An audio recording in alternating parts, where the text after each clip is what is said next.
On Friday, the Post published a piece revealing 10 instances of plagiarism in your doctoral thesis.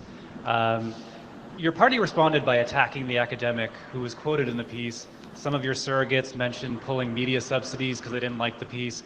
First of all, did you plagiarize? And is this a demeanor we can expect from a Carney government? Will you attack the media when you don't like the work we do? Thank you for your question.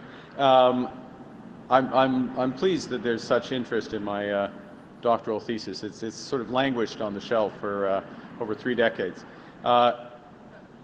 I think what you'll find in the middle of that piece is a very clear refutation of these quote allegations by senior-most academic at Oxford, Dr. Meyer, who was categorical in her rejection of many of the conclusions that you just made. So if your question is, does a professor at Oxford, well, I think the statement of Dr. Meyer stands is pretty obvious where it is, and as I say, I'm pleased that there is intense interest in a game theory thesis of 30-something years ago.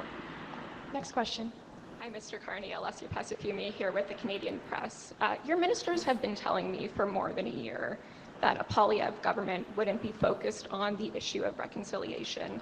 Yet you're here in Winnipeg, which is a majorly Indigenous city, with no policy announcement for Indigenous people, no public meetings with them. What does that signal about the Liberal Party's stance on reconciliation with Indigenous people? Yeah, thank you for your question. I'll say a couple of things, if I may. The first, in my opening comments as Prime Minister on the day that I was sworn in, acknowledged the fundamental role of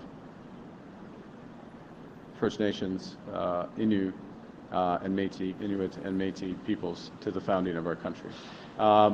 Within 2.5 days, I was in Iqaluit with the Premier and meeting First Nations. The Inuit people and the Métis. Within the first week, I met with all the leaders of the Indigenous organizations. Within the first week, we announced as a government the doubling and the broadening of the Indigenous loan program. So the process of reconciliation, which is fundamental to our country, fundamentally part of our being and essential, must proceed. And we've taken those initial steps. This is a long process, but we've taken those initial steps to move forward. Thank you. It's a long way of getting around the question. Sierra Buttons, EBTN National News. Prime Minister Carney, you've been talking a lot about speeding up mineral extraction and energy projects in your campaign. I'm wondering, how do you plan to square that with First Nations' right to consultation and accommodation? Thank you very much for this question. I can't stress this enough. This is fundamental, and when I speak of projects of national interest, when I speak of for example, critical mineral extraction, which is a tremendous opportunity for this country, but can only proceed if there is free, prior, and informed consent. Only proceed, in my judgment, if there's full participation from First Nations groups. And I have, on multiple occasions, unfortunately on multiple occasions, had to remind Mr. Poilievre of that fact. For him, he can fly into Iqaluit without consulting the premiers, without meeting with any First Nation groups, makes an announcement and flies back. For him, he can speak of building an energy corridor or building Energy East as a pipeline without mentioning First Nations. I always have that at the heart.